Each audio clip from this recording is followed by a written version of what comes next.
अजीब मिजाज बना दिया लोगों ने, बाप की कोई इज्जत ही करने तैयार नहीं। तुझे बस इतना पता है कि मां के पैरों के नीचे जन्नत है। तेरी जन्नत जिसके पैरों के नीचे है, जानता उसकी जन्नत तेरे बाप के पैरों के नीचे है। बेशक। समझ लेगा उसे तू। मुझे बता, मां के कदमों के नीचे, बोले सारे बोले, मां के कदमों के नीचे जन्नत में। ये नहीं कहता मां का दिल दुखाना, मां को तकलीफ देना। बेशक मां का मकाम बहुत बड़ा है, लेकिन सुन, मां किसके जूते साफ करती है? बोले सारे, नहीं बोलेंगे सलाम पढ़ लो। किसके कपड़े किसके धुलती है? बिस्तर किसका बिछाती है? सफाई किसके घर में करती है? पैर किसके दबाती है? सोच तो सकी, जिसके कदमों के नीचे जन्नत है, वो जिसके पैर दबा रखी है, उसकी अपनी शान का आलम क्या रहा होगा। सुभान अल्लाह, सुभान। वाह वाह वाह वाह। पूरे कुरान में तुम कहीं नहीं दिखा सकते कि कहीं पे कुरान ने मां की कसम याद की हो, लेकिन कुरान ने बाप की कसम याद की। सुभान अल्लाह, सुभान। फरमाता ववालिदिम वमा वलद, ये बाप की शान है। वो यार खुदारा, कभी बाप को तंग नजरी से न देखना। आला हजरत इमाम अहमद रजा खान फाजिल बरेलवी अलैहि रहमत व रिजवान, अल्लाह अकबर। जानते हो, बाप औलाद के लिए ऐसी जात है, अगर बाप घर में है ना तो सर्दी में औलाद को जाड़ा नहीं लगता, इसलिए कि बाप औलाद के लिए एक अलाव होता है, एक देखते आग की अंगीठी बोलते हैं, अंगीठी होता है। अल्लाह अकबर। बाप वो दरख्त है औलाद के लिए, अगर फल ना भी देता है तो साया फिर भी दिया करता। पेड़ उम्मीद का ये सोच के काटा ना गया, फल नहीं आएंगे इस पे तो हवा ही देगा। ओ भाई, खुदारा बाप की इज्जत करो, बाप की कदर करो। बाप को सोच भी नहीं सकते ये बाप तुमसे कितना प्यार करता है। कभी जाके मार्केट में देखो जवानों, अगर तुम्हें लगता हो ना कि नहीं मुझे मां से बाप से प्यार नहीं है, वो बाप कुछ नहीं है, तो कभी मुरादाबाद की मजदूर मंडी में जाके खड़े होके देखना। जिस दिन औलाद हो जाती है उस दिन बाप अपने शौक भूल जाता है। बेशक। क्या उसका दिल नहीं था वो नए जूते पहने? उसका भी दिल था, लेकिन वो बेटे के बदन पे नए कपड़े देख के मुस्कुराता रहता है। मेरी कोई बात नहीं, मेरे बेटे ने पहन लिया, गोया मैंने पहन लिया। ये बाप होता है। और हमने इस बाप को क्या कर दिया? अजीब मिजाज बन गया। जिसे देखो मां की तारीफ, जिसे देखो मां की तारीफ। और भाई, बाप का भी अपना मकाम है, बाप का भी अपना रुतबा है। फरमाया गया, अगर तुझे यह पता लगाना है कि तेरा रब तुझसे राजी है कि नाराज, फरमाया सुबह उठ के बाप का चेहरा देख ले। अगर बाप तुझसे राजी है तो समझ ले पैदा करने वाला खुदा भी तुझसे राजी है। सुभान अल्लाह, सुभान। कितनी बड़ी शान है बाप की। समझ रहे हैं मेरी बात? इस महफिल में आओ, ये गौसे पाक के दीवानों की कमेटी ने ये महफिल सजाई है। ये पैगाम गौस दे रहा हूं आपको। पैगाम बगदाद है, जहां मां की इज्जत करो, बाप का भी एहतराम करना, बाप का भी एहतराम करना। आला हजरत इमाम अहमद रजा फाजिल बरेलवी अलैहि रहमत व रिजवान ने अल मलफूज में एक वाकया तहरीर फरमाया। अभी थके तो नहीं आप? अगर थक गए हो तो सलाम पढ़े, और नहीं थके तो बोल दें जरा या रसूल अल्लाह। अल्लाह सलामत रखे। आहिस्ता से ही मुंह हिलाया, मगर हिलाया तो आज आहिस्ता हिला, कल तेज हिलेगा। बोल दो जरा या रसूल अल्लाह। आला हजरत इमाम अहमद रजा खान फाजिल बरेलवी ने मलफूज शरीफ में एक वाकया तहरीर फरमाया। बाप बेटे दोनों साथ सफर कर रहे थे। एक बाप एक बेटा काफिले के साथ तिजारत के लिए जा रहे थे। रास्ते में बाप की तबीयत खराब हो गई। बहुत गौर से सुनना मेरी बात। बाप की तबीयत खराब हो गई। तबीयत खराब हुई, तबीयत इतनी बिगड़ी कि बाप का इंतकाल हो गया। तो सफर था पैदल का, तो रास्ते ही में दफन कर दिया बाप को। आगे चले गए। जब तिजारत से वापस पलटे, फिर उसी रास्ते से लोग आ रहे थे जहां बेटे ने बाप की कब्र बनाई थी। लेकिन अब जब आए थे शाम का वक्त था। कौन सा वक्त था? शाम का वक्त था। अल्लाह सलामत रखे। शाम का वक्त था। बेटे के दिल में आया बाप की कब्र है, फातिहा पढ़ लें। लेकिन अकल कहने लगी नहीं, शाम हो रही है, सूरज छुपने वाला है, अगर फातिहा पढ़ी तो अंधेरा हो जाएगा, अंधेरा हो गया तो हो सकता है कोई दरिंदा आए और आकर के चीर दे, फाड़ दे, मार डाले, कोई खूनी जानवर आके मार सकता है। ये ख्याल बेटे के दिल में आया। जैसी इतना ख्याल बेटे के दिल में आया, बेटा सोचने लगा आज नहीं कभी फिर पढ़ेंगे। ये सोच के बेटे ने कुछ कदम आगे बढ़ाए। अभी कुछ कदम आगे बढ़ा था कि पीछे से बड़ी अजीब आवाज आई। ऐसी दर्दनाक आवाज थी कि बेटे के कदम ठहर गए, बदन का एक एक रोंगटा खड़ा हो गया, मारे खौफ के बेटा कांपने लगा। जानते हो, यह आवाज शेर की आवाज नहीं थी, यह चीते की आवाज नहीं थी, बल्कि जब उसने मुड़ के देखा तो यह आवाज कब्र से उसके बाप की आवाज आ रही थी, उसके बाप की आवाज थी। और उसने कहा था बेटे तेरी कब्र, मेरी कब्र तेरे रास्ते में पड़ी है, और सुन तेरे दिल में आया था कि तू मेरी कब्र पे फातिहा पढ़े, लेकिन मौत के डर से तूने कब्र पे फातिहा छोड़ दी है और मुझे छोड़ के जा रहा है। तब उस बाप ने कहा था ए लख्ते जिगर याद कर, अगर मेरी जगह तू लेटा होता, तेरी जगह मैं होता, तो सुन वो तू है जो वापस जा रहा है, अगर तेरी जगह मैं होता तो जहां तू है और जहां मैं हूं इस बीच में अगर कोई आग के अंगारे बिछा देता तो बेटे अगर अंगारों पे भी चलना पड़ता तो तेरा बाप अंगारों पे चल के आता, तुझ पे फातिहा पड़े बगैर तेरा बाप वापस जा नहीं सकता। नारे तकबीर, नारे रिसालत, उलमाए अहले सुन्नत, मसलके आला हजरत अल्लामा मुफ्ती हम्माद साहब किबला, नारे तकबीर, नारे रिसालत। और ये बाप होता है यार, अल्लाह तौफीक दे तो बाप की कब्र पे जाया करो।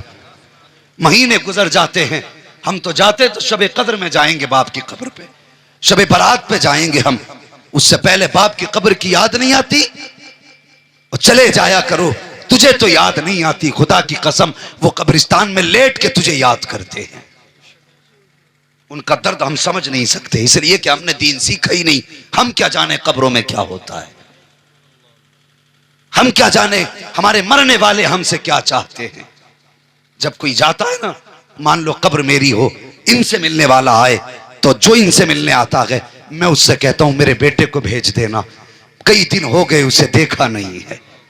और यार कभी उनके दर्द को भी समझो, कभी उनके प्यार को भी समझो। अल्लाह तौफीक दे, अपनों की कब्रों पे जाया करो, और अकेले न जाया करो, बच्चों की उंगली पकड़ के लेके जाया करो, ताकि तुम्हारे बाद तुम्हारी कब्रों पे बच्चों की आदत आने जाने की बनी रहे। अगर आज तुम नहीं जाओगे तो कल तुम्हारी कब्र पे तुम्हारी औलाद भी नहीं आएगी। याद रखना, अगर ये सोचते हो कि मौलवी को 100 रुपए देके बख्शिश करा लेंगे तो भूल है तुम्हारी, भूल है तुम्हारी। फर्क है यार, मुझे 500 रुपए देके दुआ कराओ, शायद वो दर्द ना हो मेरी दुआ में। 1000 रुपए दे करके कारी साहब से दुआ कराओ, शायद वो असर ना हो दुआ में। जो मोहब्बत से बेटा बाप के लिए दुआ कर सकता है, वो कोई पैसा लेने वाला तेरे मरने वाले के लिए दुआ नहीं कर सकता। तैयारी की है कोई हमने? जब बाप की बाप आई गई है, एक बात और कह दूं, मानेंगे इंशाअल्लाह। अल्लाह सलामत रखे, अल्लाह जवानों तुम्हारी जवानियों में बरकत करे, तुम्हारी नस्लें आबाद हों। मैंने अक्सर देखा है, और हजरत ये शिकायतें आती हैं, बेटियां मुझसे कहती हैं, कितनी लड़कियों के फोन आते हैं उस्मान भाई, कहती हैं हजरत कोई वजीफा बता दो।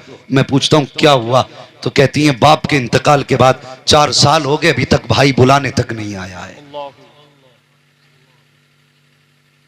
ये एक दर्द है कौम का। कम से कम 4 तक ये बात पहुंचेगी, उम्मीद है एक दिन 4 लाख तक पहुंचेगी। कहती कोई तावीज दे दो जिससे मेरा भाई मेरे दरवाजे पे आ जाए। ये जाने नहीं देते, वो बुलाने नहीं आते। और तुझे क्या लगता है बीवी मिल गई तो दुनिया की सारी खुशियां मिल गई? अगर बीवी मिल गई तो तुझे सब कुछ मिल गया?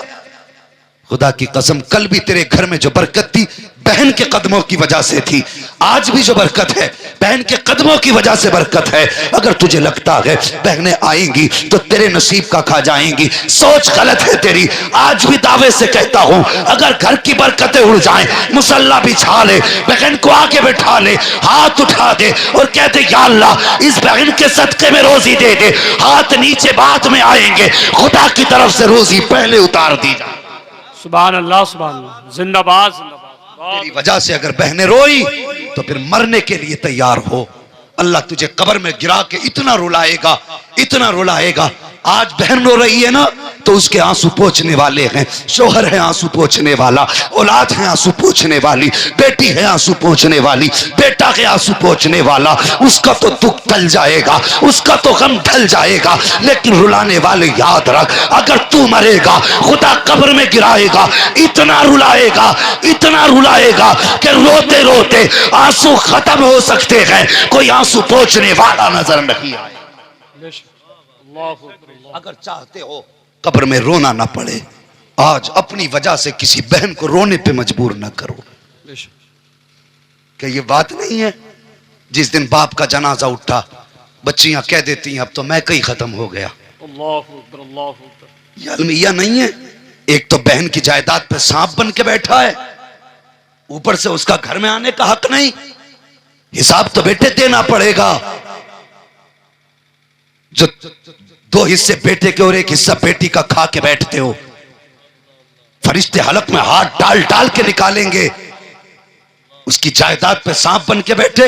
वो एक बच्ची की कहानी है हजरत, सुनना जरा, बड़ी तकलीफ हुई उस कहानी को सुनकर। उसने अपने भाई को 40 बीघे जमीन दे दी थी।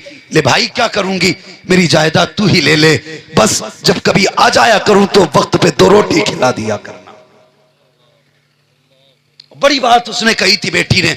उसने कहा था भाई मैं तुझे 40 बीघे जमीन दे रही हूं, लेकिन याद रखना जब आऊंगी तेरे दरवाजे पे, इसलिए नहीं कि मैं 2 रोटी के लालच में आऊंगी, जब भी आऊंगी बाप की निशानियों को देखने आऊंगी, बाप की निशानियां देखने आऊंगी। इत्तेफाक से उस लड़की के हालात बिगड़ गए। हालात आज हम यहां बैठे, कल अल्लाह चाहे जमीन पे डाल दे। ये सदा हालात एक से नहीं रहते, तो इतराने की जरूरत नहीं है। अगर अमीर बनाया है खुदा ने, तो बहन के दस्तरखान पे जाके प्लेट को घुमा घुमा के न देख कि कैसी धुली है, उसके बिस्तर को झाड़ के न बैठ कि कैसी चादर बिछाई है। कुछ भाइयों के दिमाग आसमान पे हो जाते हैं।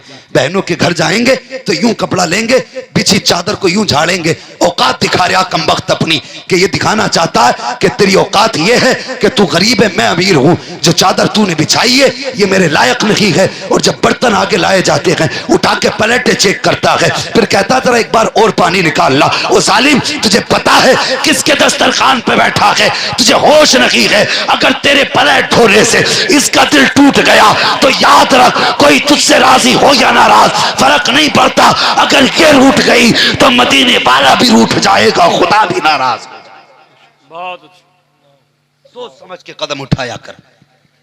हद करके फेंक दी जालिमों ने। बहनों को कचड़े का ढेर समझ लिया। ये आज भी तेरी इज्जत का बाइस है, कल भी तेरी इज्जत का बाइस थी। जब उसके हालात बिगड़े, वो भाई के दरवाजे पे आई, भाई मेरे शोहर की तबीयत खराब है, सिर्फ 10,000 की जरूरत है।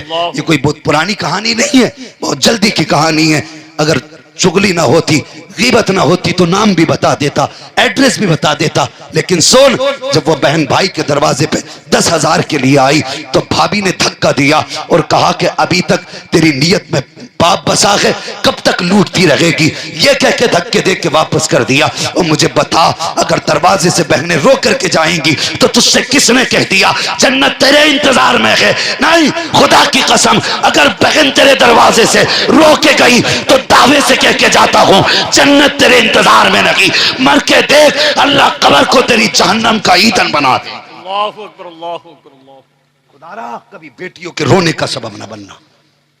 अगर बाप नहीं है, भाई भाई हो, कभी दरवाजे पे भूले भट के बहन आ जाए तो चेहरा बिगाड़ना नहीं है। समझ रहे? क्या नहीं करना? बोलो। चेहरा नहीं बिगाड़ना है। आज बाप नहीं है, ये तू भी जानता है, लेकिन बहन आई है उस दीवार को देखने जो बाप ने अपने हाथ से बनाई थी। उस दरख्त के नीचे बैठने बेटी आई है जो बाप अपने हाथ से लगा के गया था। उस बिस्तर को देखने आई है जिस बिस्तर पे बाप लेटा करता था। उस चारपाई को देखने आई है जिस पर चारपाई से घर की रौनक रहती थी। अल्लाह अकबर। अगर वो आ जाए ना तो चेहरा बिगाड़ना नहीं, बल्कि चेहरे पे खुशी लाना, होठों पे मुस्कुराहट लाना, सीना चौड़ा करना, दरवाजे पे आके बहन का इस्तकबाल करना। खुदा की कसम जब तू ऐसे इस्तकबाल करेगा यार, चेहरा तेरा होगा, नजारे बाप के दिखाई दे जाएंगे, नजारे बाप के नजर आएंगे। ओ खुदा की कसम जब तू ऐसे करेगा तो इधर बहन का दिल खुश होगा, उधर कब्र में बाप की रूह मुस्कुराना शुरू कर देगी। सुभान अल्लाह, सुभान अल्लाह, बहुत अच्छे, जिंदाबाद। आज कहते हैं मैंने बाप की रूह की आसानी के लिए 10 फकीरों की दावत की है। और जालिम, तूने 10 फकीरों की तो दावत कर दी ताकि अब्बा की रूह को आराम मिले। ये बता तूने बहन की दावत कब से नहीं की है? बाप फकीर से इतना राजी नहीं होगा जितना बेटी को खुश देख के बाप राजी होगा। अगर चाहते हो कब्र में बाप राजी रहे तो बहनों की खिदमत करना। मैं अक्सर कहा करता हूं उस्मान भाई, अक्सर ये बात कहता हूं, ओ यार मां को कभी ऊंची आवाज में भी ना बोलना, इसलिए कि ये रिश्ता बड़ा मजलूम रिश्ता है। जब ये पैदा हुई तो समाज के हाथों सताई गई। किसी ने कहा ये आई है, इसकी जगह बेटा हो